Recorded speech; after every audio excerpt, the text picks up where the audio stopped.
Hi, I'm Tara from the Marathon Mates. Welcome to episode number 141. On tonight's episode, we're going to be joined by a very special guest, Nicole Jukes. Nicole is one of those people that just seems to do everything so very, very well. She is a trailblazing lawyer, a devoted mother of two, and the first Australian woman to win a BackYard Yltra race. In addition, she's a motivational speaker, a running coach, and a charity fundraiser who has raised more than $12,000 for causes close to her heart. In one instance, Nicole ran for 24 hours non-stop at her favourite place, Sandgate, to raise money for a fantastic cause. On tonight's show, we will have a conversation with Nicole about all things running. She's definitely someone who is very inspirational, and her thoughts about running should gel with most of our listeners. As you know, we love running. We love sharing our adventures of running around the world, and we are the only podcast with 5 7-star world major marathon runners. This is the Flying Runner podcast. Are you ready to run? Let's go.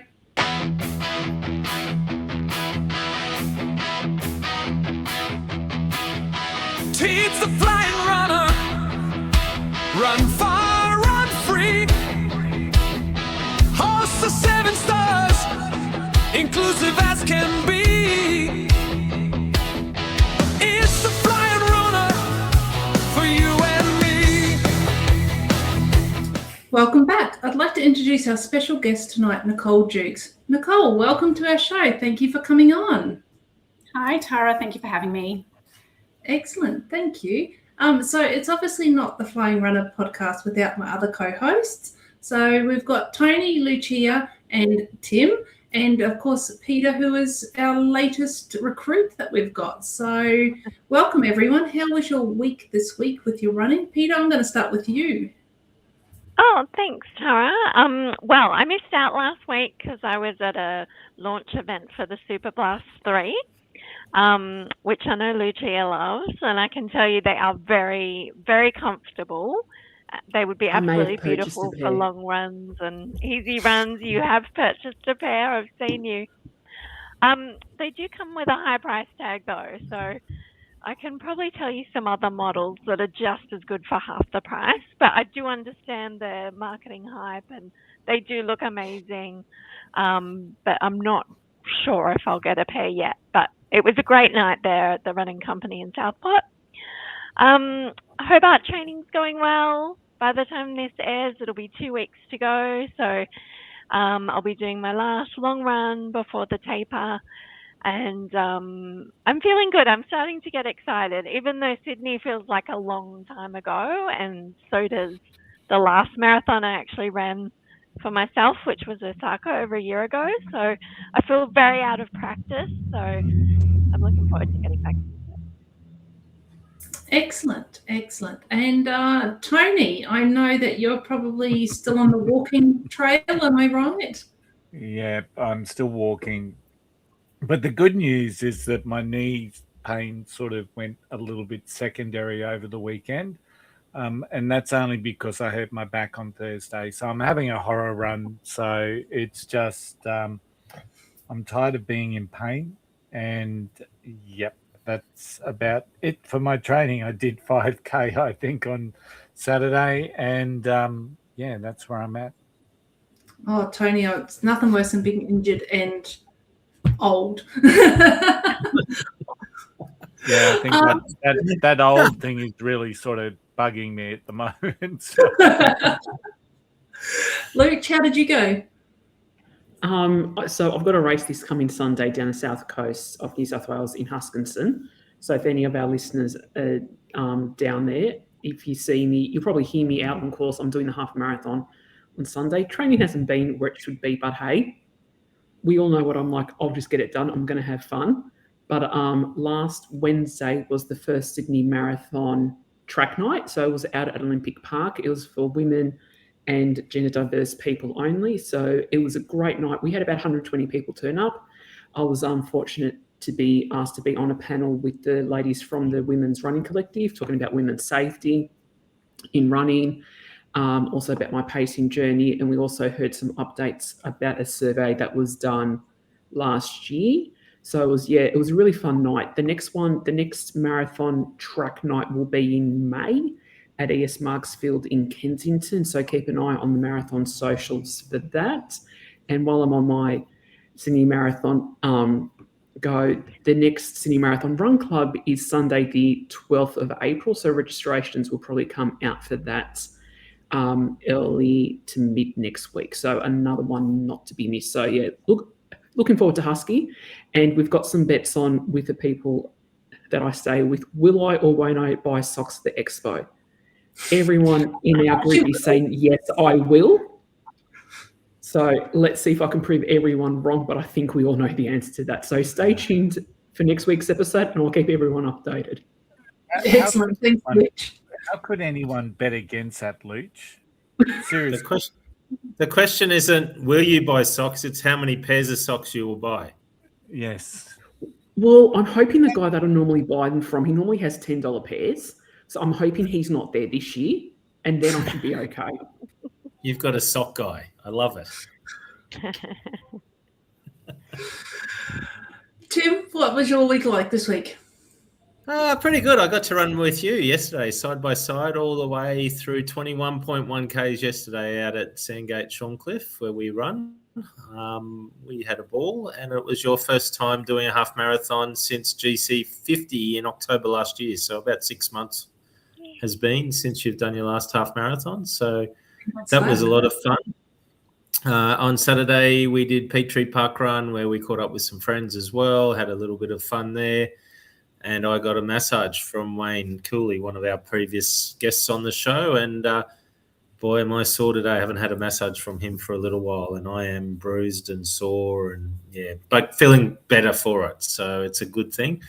But, yeah, no, all up, generally a pretty good week. I'm now in a normal routine with my work and living arrangements. So I should be able to get back into that sort of consistent 50-plus Ks a week, which is where I like to be with my training. So we'll just wait and see how we go from there. Excellent. And I mean, you've heard about my weekend because it was the same as Tim's, but Nick, you might want to talk about what we do on a Tuesday morning together. Yeah, so Tuesday morning, so I'm one of the coaches for Running Mums Australia, which you've probably all heard of. So yeah, every Tuesday morning at Castledine, I put the girls to work. And we do sessions like speed sessions or hill sessions. Tomorrow we've got hills. Sorry, Tara. We're slowly getting a few more people along, and it's a really great morning. So, yeah. It's definitely one of the highlights of my week, those 40 minutes or 35 minutes that we get to spend together. I really enjoy that on a Tuesday morning, so thank you. Yeah. That's something, because running 21.1 kilometres was your highlight, I thought. But anyway. Yeah, but that was last week, though. That was my highlight anyway. So anyway. Very romantic, Kim. Very romantic. That's how we get our time together. We go on running dates on a Sunday morning. It's sad. Tony, have we got any feedback that you want to talk about? No, none this week. None worth mentioning anyway. So, yeah, it's been a bit of a quiet week. Or I must say, but I uploaded the alternative version for my Robert Wang song as well. So there's a gospel style one, and then there's more of a easy listening style song. It's the same lyrics, just different styles of music. So that's also up on Your Pace and Glory YouTube channel. So yeah, I've got one coming out hopefully this weekend. It's called GPS Drifting, and it's about marathon investigation, unofficial, unofficial time, those sorts of sites that catch people doing the wrong thing.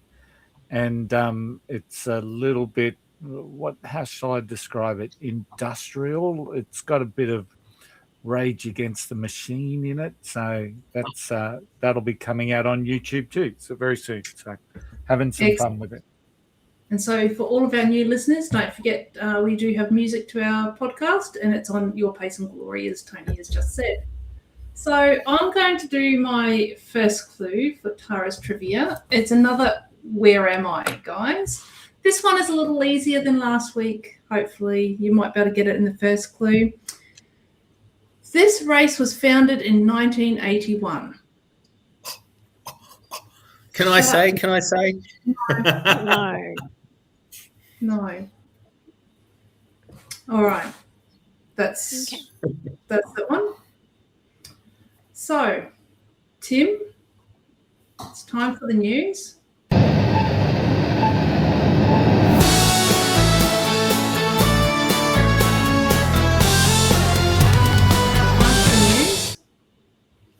What's been happening around the world this week for the news? Thanks, Tara. I'm going to keep it short because we want to talk about Nicole, and you guys don't really want to hear me talk too much tonight. But given that we have Nicole here and she does like her ultra running and long distance running, this week on the news, it's about the World 50K World Championships, which were held recently in New Delhi in India. And Great Britain, the strong powerhouse of a running nation that it is, completed a rare clean sweep, winning both the men's and women's individual world titles, underlining apparently their growing dominance in ultra-distance road running. So Naomi Robinson from Great Britain stormed to the women's world title in 3 hours, 13 minutes and 39 seconds for 50 Ks. She won by nearly 4 minutes and set one of the fastest championships performances in history. Her winning time was faster than the previous championship record, despite challenging conditions and a looped course, highlighting her strength beyond the marathon distance. Alex Milne from Great Britain led a dominant men's race, claiming gold in 2 hours, 46 and 9 seconds after breaking away decisively in the final 15 Ks. The British men filled the top 6 places, which is an extraordinary result at a global championship and one of the most dominant team performances ever seen at a 50K World Championship. He came into the race in hot form, having run a 2:11 for the marathon, showing that he has elite fitness levels at that long distance. Great Britain also secured the team gold, finishing ahead of Poland and Japan, which confirmed that they've got depth as well as overall individual brilliance. So pretty good. The fields this year were smaller than usual due to scheduling and air quality concerns. But yeah, nonetheless, you can only compete against whoever turns up. So it is a bit of a surprise. There was no Africans in those results that I could see. And guys, I think it's a little bit quirky, a little bit different, a little bit interesting. I don't know what your thoughts are on that, but yeah, good to see world running, I guess, becoming a broader sport. So, don't know. Anything? It's good to know. Yeah. Yep. Nicole, how would you go over 50 Ks in those sort of challenging conditions in India? Yeah, that's really interesting. What did the 2 hours something the man did? The man, Alex Milne, ran it in 2 hours, 46 and 9 seconds. For 50K. See, it blows my mind that anyone can run 50K that fast. That's really incredible. Yeah, and 3:13 for the women is bloody fast too. It's amazing. It's amazing for a marathon distance, let alone a 50K. Exactly. Yeah, so pretty crazy.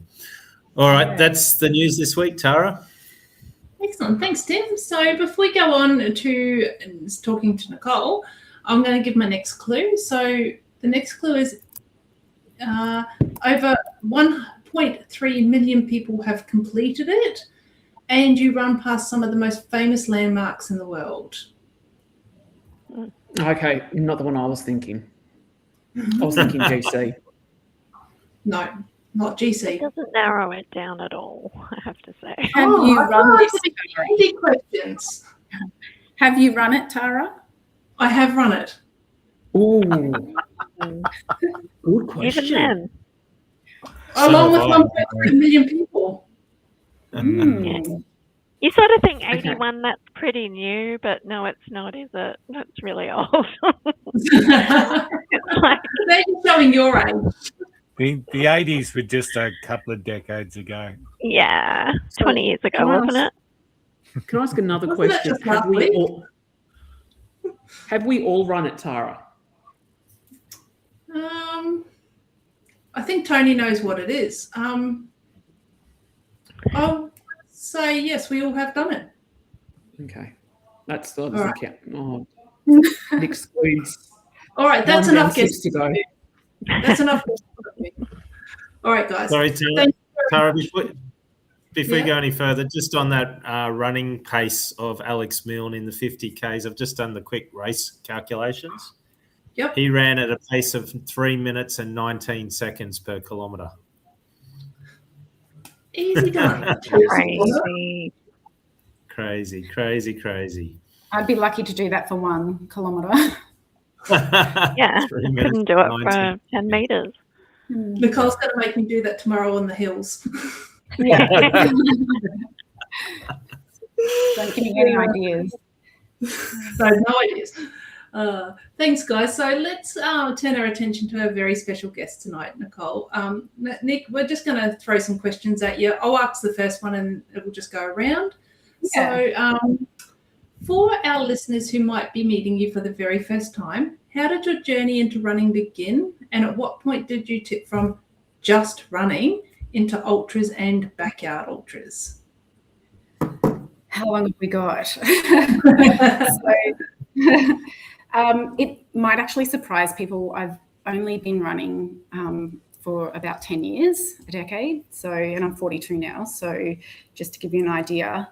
But it was 2015. My sister-in-law made me do parkrun for the first time at New Farm, which was really hard. I did not run the whole 5K. And then it was 2016, my friend Gemma and I, we decided that we were going to try and do a marathon. So we were talking about bucket list items, and she said she wants to go to New York, and I said, I'd love to do a marathon. And it was just like that light bulb moment, like, oh, let's do the New York Marathon. So we went and did that, and it was amazing. Highly recommend. You've all done it. Hands up, sorry, Nicole. Hands up who did their New York Marathon first. Yeah, Tony, I think that was your first marathon. Oh, yeah. And Peter, it was your first. First one. Well, technically it was my first major, but second marathon. Yeah, close enough. Sorry, Nick, carry on. No, you're right. It was what an experience. Like, yeah, you all know. And then so once we got back from New York, I'd sort of gotten that taste, like that bug. And so I signed up for, was it GC50, which was just a few weeks later. So I did the 50K there. And then it all just sort of snowballed from there. Like, well, how far can I go? And then by 2018, I'd done my first 100-kilometre road race at GC 100. And I raised money for Crohn's and colitis to do that run. And that's where it really set in, like, oh, 100K and over, this is my jam. Like, I really like this. And then, so we started to work our way through the majors. So Gemma, again, my friend, we did the 2018 Chicago Marathon. And then we were meant to do Tokyo in 2020. So we were going to go every 2 years. We were going to tick one off. But obviously COVID hit, and it was about a week before we were meant to fly out, and they were umming and ahhing about what are we going to do, and they ended up just letting the elites run. And so we just thought, oh, look, if we're going to go, let's save it for when we can actually do the marathon. So we didn't go ahead with going to Tokyo, and I haven't had the chance to get back since 6 years later. But and it was at that time that the world had closed down, and I thought, well, I've done all of this training. I'm loving running. What do I do now with this? And then I saw this thing called BackYard Yltras. I think I saw that Courtney Dauwalter did one. And then, so I looked up, do we have these in Australia? And lo and behold, AAA Racing, who are one of my favourite race organisers, were having a BackYard Yltra called Clint Eastwood Last One Standing in 2020. And so I signed up for that. And then the rest is history with BackYard Ultras. That was just, I threw in the bin doing all the majors. And I might still one day get to all of them. But yeah, I fell in love with BackYard Ultras. And you were the first Australian woman to win a BackYard Ultra. And I'm just hearing now that the format's obviously clicked with you, but what did that mean personally for you to be the first woman to win one? It was a bit surreal, actually. I remember turning up to that race. It was, again, a AAA racing event out at Oxley Creek. And the race director, Alan, when I went and registered, he kind of just looked at me and he said, you know, we've got the females here this weekend where I think a female might win one in Australia for the first time. And I kind of looked at him and I just had this feeling, and I just thought, right, well, that's the goal now. And so that's what I set out for that weekend. And I felt amazing. It was a wonderful race. Some incredible athletes. So it ended up being me and Stephen Parker was my assist. So the assist is the person who is the second last person standing. And once they can no longer go, you then have to do another lap to win. So Stephen actually, he's gone on to write a book called The BackYard Yltra Story. And that race is all covered in that book too. So pretty cool. But yeah, it was, I don't know if you can see the picture behind me, the lights on it, but that's a photo of me doing the last lap. So yeah, my friend's got it blown up and put on my wall. So yeah, it's a special moment. And there's a story behind that picture because we all know who took that picture because he's been a podcast guest and he's a good mate of the Marathon Mates who does known as the Running Paparazzi. So correct. That's his work. Yes. Yeah, so I'm so happy that he was there out on course to capture that moment. Other than him, it was just me out there in this sort of surreal bubble of, you know, is this really happening? Like I was crying and then not crying and then like just, you know, just get back in time. Well, this is not even a thing. And I remember I messaged Nicole Bunyan, she's the founder of Running Mums Australia, while I was out on that lap. And the other RMA ambassadors just going, oh my God, this is it. We've done it. First female BackYard Yltra. So that was a really cool moment. How many yards did you do, Nicole? That race, I think, was 22. That last lap was 22. Yeah. Yeah. That's a lot of running.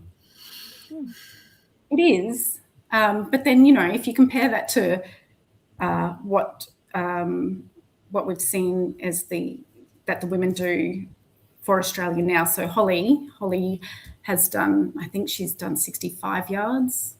Nachi has done 52, I think.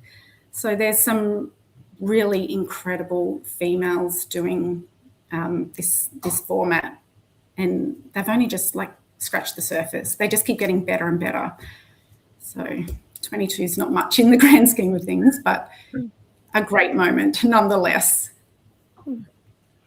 Nicole, I first met you a few years ago when we were training for Clint Eastwood, and you were kind enough to host like a practice run on the course, and you were just so encouraging and so welcoming and inclusive, and that's what I really love about ultra runners and backyarders, that everyone feels at home, and you know, as long as you can do the 6.7k in the hour, then you're good. And I remember we were all sitting down having a break between loops, and you were drinking like a full sugar can of Coke, and I remember you saying, how can you not enjoy that?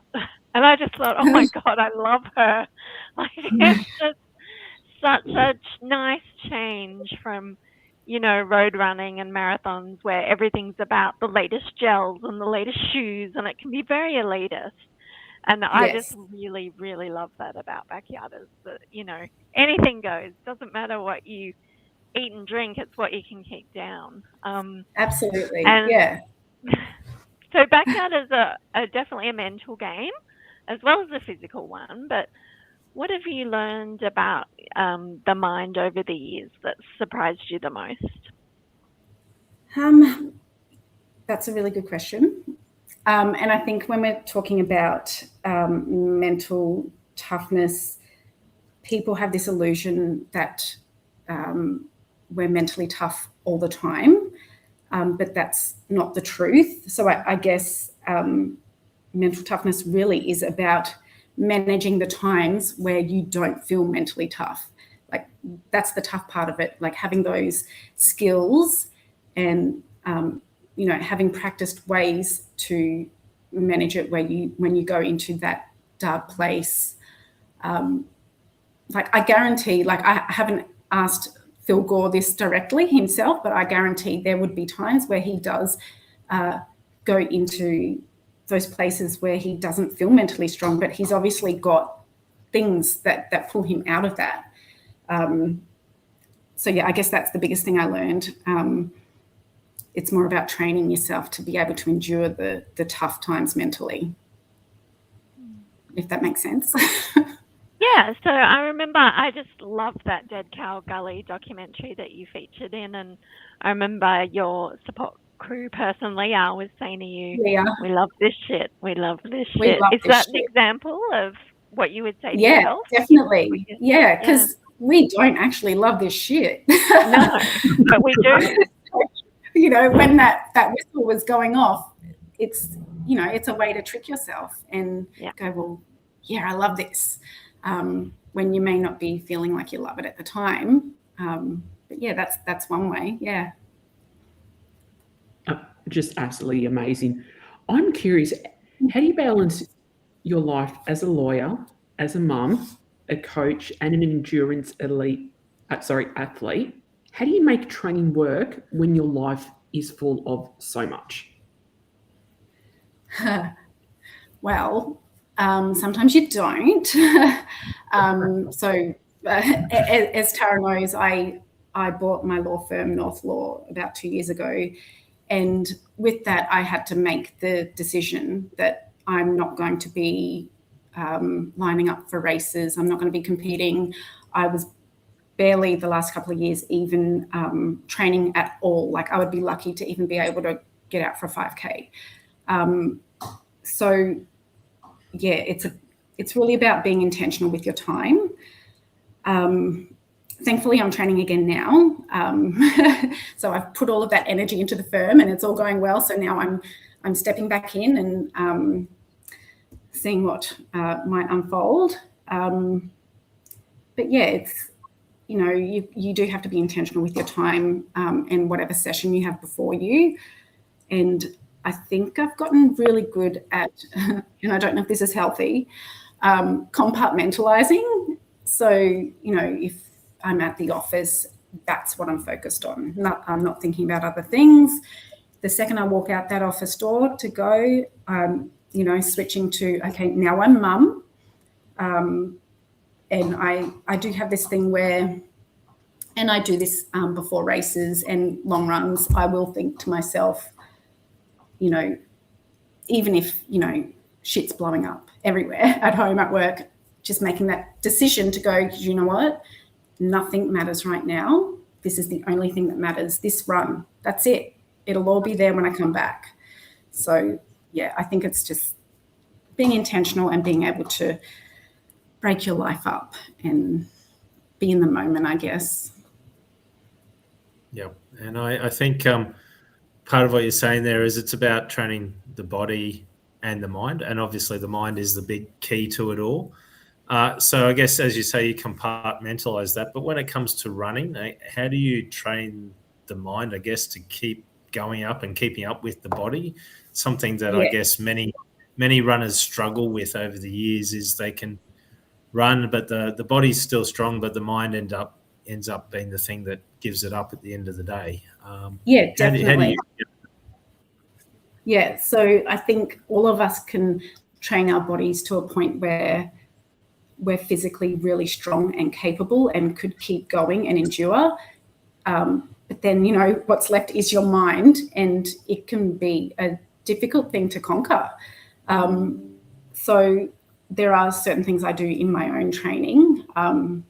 So I do a lot of treadmill running, just for that repetitive staring at the wall.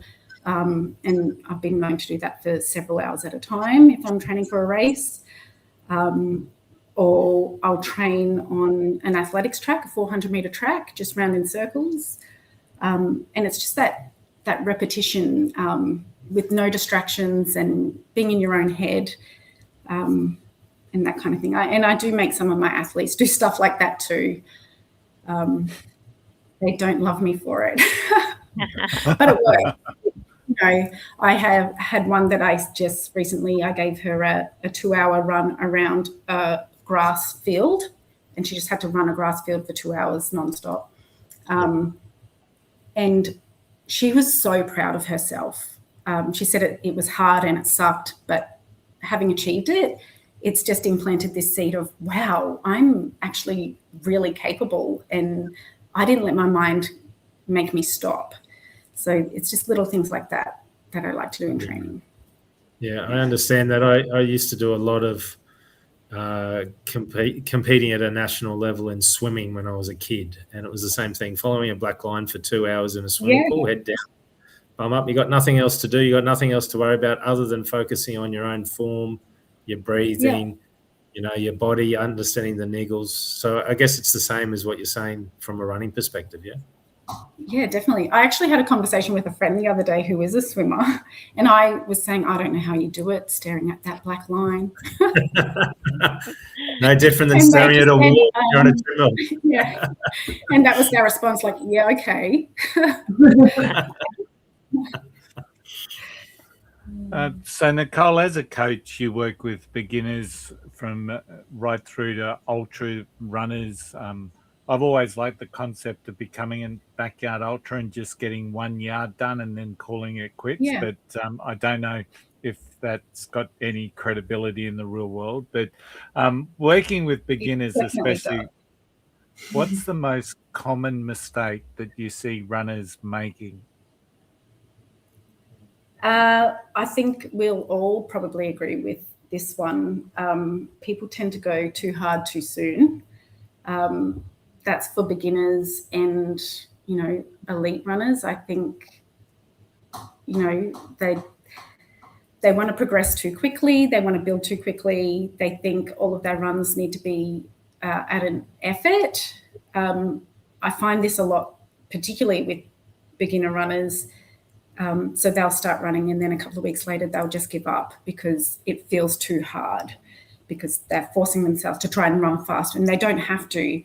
So that's one of my biggest things. And I have had athletes, and I think Strava has a lot to answer for this. I have had athletes where it's taken a long time for me to get into their head that your easy runs can be easy and it's okay. No one actually cares that you're going slow, that you're still going to get your kudos.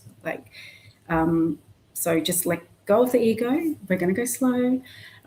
So I think, that's a big one. People just go too hard and they just implode, or they get injured, or they lose the love of it. The key is just to go slow. Awesome. So Nicole, you're very open about coaching around real life constraints like fatigue and stress, parenting and neurodivergence. Why is that approach so important to you? It's important to me because it's my real life. None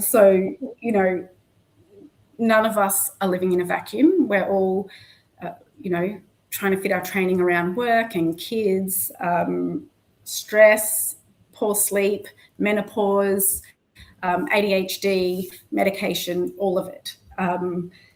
So that's my approach to coaching, is to take all of that into consideration. And I think any coach needs to do this because you can't coach every athlete the same. And so from the very moment of, someone coming to me, we talk about all of these things. So I'm not going to coach for example, someone who takes ADHD medication in the morning and their heart rate goes up 40 beats per minute after taking that medication, I'm going to coach them differently to, someone else who's a 20-year-old man who doesn't have ADHD, not taking medication, he's training for something different. All of those variables are going to change the way someone needs to be coached. And if all of that's not taken into account, we're probably not coaching properly. But yeah, that's why I like to coach that way, because I'm coaching people at the end of the day who have real life stuff going on. Awesome. Now I'm curious, I want to take you back at a, sorry, I've lost it tonight. At a point when it's been one of your toughest races or training blocks, was there a moment when you genuinely questioned continuing? And if so, what helped you push through it? So this question's interesting because I'm going to be honest and say there's been tough races where I haven't pushed through. And I think this is a really important lesson. If something's not right, you should stop. So if something's hurting in a way that isn't just normal ultra running pain, there's no reason for you to try and push through that and go and try and be mentally strong. And I would hope that none of my athletes ever try and do that. And I make sure they know not to do that. So for me, myself, in the tough races, I've actually stopped and I've given myself grace and allowed myself to not feel guilty about it. And that was a really hard thing to learn. But in a good race, I don't feel like, so for example, Peter, when we speak about Dead Cow Gully that year, that should feel tough, but it didn't. So yeah, I think when you're feeling physically well and mentally strong, you don't really have to find those things to keep you going. It just goes. Yep, I can understand that. Nicole, what lessons from BackYard Ultras specifically do you think everyday runners, marathoners, park runners, joggers, beginners can apply to their own running journey? Is it one of them, don't give up, or is it one of keep going and you'll get better and be able to go further? I think the BackYard Ultra format is a fantastic way for everyday runners to see how far they can go, because the whole concept is, pace doesn't matter. You need to slow down. You get to eat food. So I think it's a great way for people to try and get to their first half marathon or their first marathon distance or 100K. And it's so social. So yeah, I guess what the everyday runners could take away from it is patience is key, and going slow and just giving it a go. I have seen marathoners, the fast guys. I've seen some of them turn up at BackYard Ultras, and that's always interesting because they go fast. Like, they do not slow it down. So yeah, it's interesting to see how they tackle it. But yeah, that's one of the things I've always admired with the BackYard Ultra format is because there is no end, and you don't know when the end actually is do you go fast to give yourself an extra bit of rest time and a bit more food, or do you go at a more consistent pace to balance out your average time, and so that you're running more and not sitting down, cooling down and letting your muscles lock up?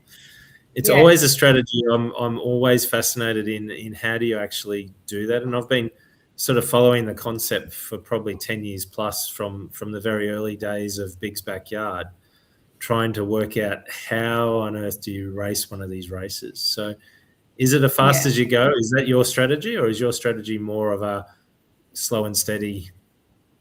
Definitely slow and steady, and everyone's different. So even the elite guys and the the Phil Gores and the Ryan Crawfords, all of them, they all have a different strategy. So and Nachi, like, her strategy is to try and use up as much of the hour as possible and go slow. Phil Gore, he actually has he'll do fast laps and he'll do slow laps. So he breaks it down depending on what he wants to do in that period when he's back, whether he wants to have a sleep or a shower or all of that. Me personally, I feel like I'm still trying to find what works for me, and it's usually different for every course. Some courses are faster than others, and some are more difficult than others. And I always, in the first loop or two, will always pick, because I like to do walk sections in each loop, and I'll spend that first lap or two picking where am I going to walk for this particular course, where's my walk sections. So, I think GC BYU a couple of weeks ago, I was coming back in about the 44-minute mark, but for me it felt like a fast course, and I was still walking a good 1.52 kilometres of the course. Out at Oxley Creek, I might come in at about the 46, 47 minutes with still plenty of walking. So yeah, it's just about finding what works for you, I think. Yeah.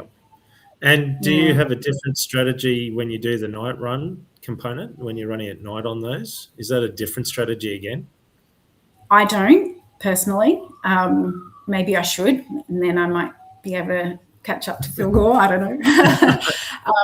But no, I've never really done them long enough. Like, so the longest I've gone is 30 hours, and I didn't sleep at all during that. But I guess, if you're going to go further in these things, you definitely have to mix it up so that you are sleeping, or you're not going to last. You're going to fatigue and hallucinate and all the rest of it. There's just so many intricate details that you have to take into account for a BackYard Yltra if you want to go further. Yeah. And any chance we're going to see you at Big's backyard anytime soon? The home? Definitely not. Not Big's. I have signed up for a race. Not sure I'm ready to share it yet, but I'm working on a comeback, as you know, Tara. And I've got about 5 months to be race ready. So, but I'm really enjoying running consistently again. I'm really excited about what racing will look like for me again when I actually step up and do a race properly. Because I think I still have at least one good race left of me before I properly retire. Don't all runners. You're more than Nicole, that's for sure. Okay. I think there's a few more than one, that's for sure. We'll see. And I know you're not ready to share what's ahead for you yet, but what is exciting? What is motivating you or exciting for you and pushing you to go ahead? Like, whether it's racing or coaching, the impact you want to have on the running community. What's actually driving you to want to keep going? Multiple things. I love coaching. It brings me so much joy to see what people realize that they can achieve, and the joy that brings them, and that I get to be a little part of their journey. It's that's what drives me. When I get those messages of like, oh my God, I did this, or, it's such a wonderful feeling. And what's driving me in my own running, I guess it's different these days. And we have touched on this briefly, Tara. A few years ago when I was at my peak, I was driven from a place of I needed to find where I break. And that came a lot from the loss of my son. Him passing didn't break me. Well, then what breaks me? But I feel like in the last couple of years, there's been a shift in the way I want to turn up in running and racing. And it's more from a place of love for myself. and just having joy with it and fun, and more just getting myself in a physical and mental space where it just feels really good to go further rather than finding that breaking point and hurting myself, you know?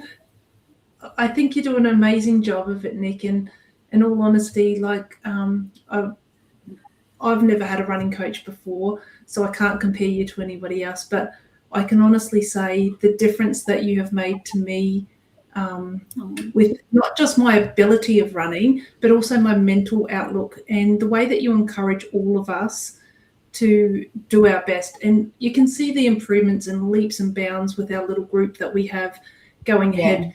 And we're also encouraging of each other, but it's your leadership that makes it that way. So it's an amazing thing to get a good coach that isn't there just to push you, to break you. Like Tim and I, the reason why I've never had a coach is because I know I can get a coach. They will get me to that 4-hour marathon, but will I be able to run afterwards? No. That's right.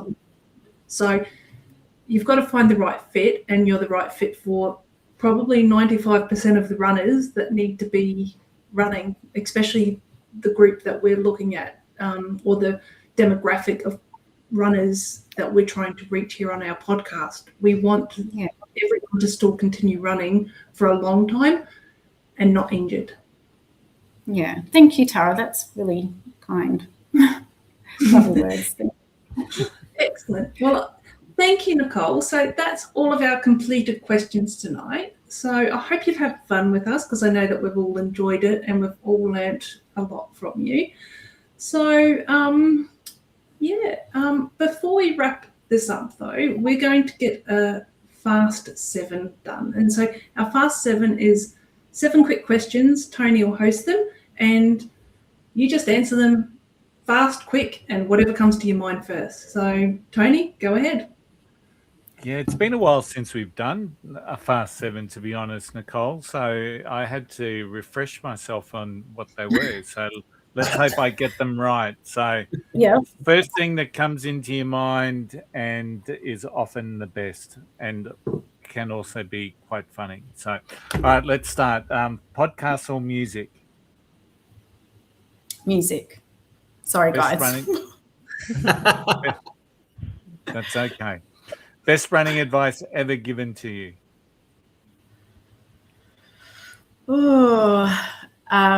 Live to run another day. So by that, sorry, these are fast. I won't elaborate. What advice would you give to someone starting out? Go slow. Uphill or downhill? Uphill. Yes. Gels or blocks? Gels. Favorite shoes to run in? Currently, Asics Nova Blast. Okay. And what is one word that you would use to describe your running journey to date? Interesting. Awesome. Thank you so much. Back to you, Tara. I would say it would be phenomenal, would be the better answer for that one for you, Nick. But yes, that's okay. Before we jump into Tony's tip for tonight, I'm going to give my last clue for my trivia. So hopefully you should be able to guess it from here. It is the largest charity race setting records for the most amount of money raised for a single charity.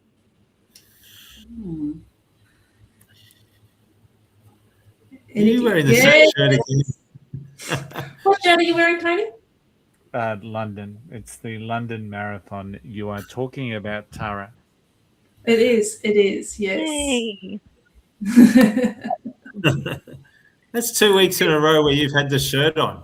Last week you had Boston's on. This week you got London's on. Absolute coincidence. We're in cahoots. Yep. Yeah. On the same wavelength. So. Excellent. So is it Tony's tip, or are we going into Lucia's tip? It looks like we're going into tip. Sorry, I said it was Tony's. That's not my mistake. Lucia's tip, it stays in my One step closer, the path grows clear. Tim's advice fades like a fleeting breeze. Lucia's wisdom puts my soul at ease. My tip this week, it's kind of sitting with because it's a reflection on where I'm at the moment. So my training isn't going to plan.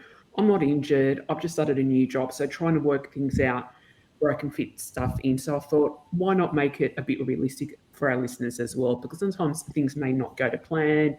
As I said, you may not be injured. So what are some useful tips and tricks? Keep it simple. Do shorter, easier runs rather than focusing on doing longer or hard workouts. Mix it up. So some days, instead of going for a run, do some cross training or even a walk just to keep active, because that's the important thing. Don't panic, because 1 or 2 weeks off, it's not going to wreck your progress, and recovery is part of the training as well. And set small goals. Aim for a run today rather than being a bigger target. So don't panic if your training isn't going according to schedule, because don't make up any lost Ks. That's the worst thing that you could do. So that's my tip for the week. Excellent. Thanks, Luch. What do you reckon, Nicole? Good tips? Great tips. Well done. Thanks for that, Lucia. So this episode is about to end, but before we do that, Peter, what's on for next week? Thanks, Tara. Well, next week, Tim has titled the episode Donuts, anyone? What's the best source of food to run with? So based on this title, I'm guessing that we'll be talking non-stop about one of my favourite things, which is food. We'll share our tips on what works for us to help us fuel pre, post and during a run. We'll give tips on how frequently you should fuel and talk a little bit about the science of carbs and proteins and fats and how they all work to produce energy that's required at just the right time. So as we keep saying, we're the only podcast with 5 7-star world major marathoners, and as usual, it will be another great episode, definitely not one to be missed. Excellent. Thanks, Peter. So that's it for this week's show. And as usual, it's been another fun one. And hopefully we've given you a laugh or two to have on your long run. That didn't make sense at all to me. Hopefully it does to you. Nicole, thank you very much for joining us. We really appreciate your time. It's been a lot of fun. So for our listeners who want some further information about you or who may be interested in your coaching, where can they catch you? So they can get me on Instagram. The handle's at Nicole Jukes Coaching, or my coaching website, which is www.nicolejukescoaching.com.au. Or just send me a message if you follow me on my personal Instagram. I'm always happy to accept messages there too. Excellent. Thanks, Nicole. Really appreciate you coming on tonight. Thank you very much. I'll see you in the morning for hills. Oh, yeah. I think I'm sick. Yes. She says with an evil laugh, yes. Yeah, she'll just go on a little bit. So thank you to all my co-hosts as well for joining me again tonight. Safe running, and see you all next week. We love making this podcast for you guys, our listeners. So why not contact us with a message on Instagram, Facebook, or email us at happyrunning@flyingrunner.com. Tell us your thoughts. We love getting feedback and we reply to most messages in a very timely manner. If you have any further questions of Nicole, why not get in touch and we'll pass them over to her. You can watch this episode on Spotify and YouTube, or listen on Apple, Amazon, and all other major platforms. Every step counts. Keep running, and we'll see you the next time on the Flying Runner podcast. Happy running. Happy running. Happy running. Running.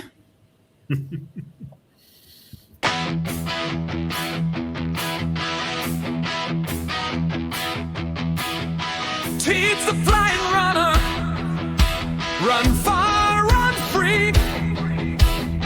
Host the 7 stars, inclusive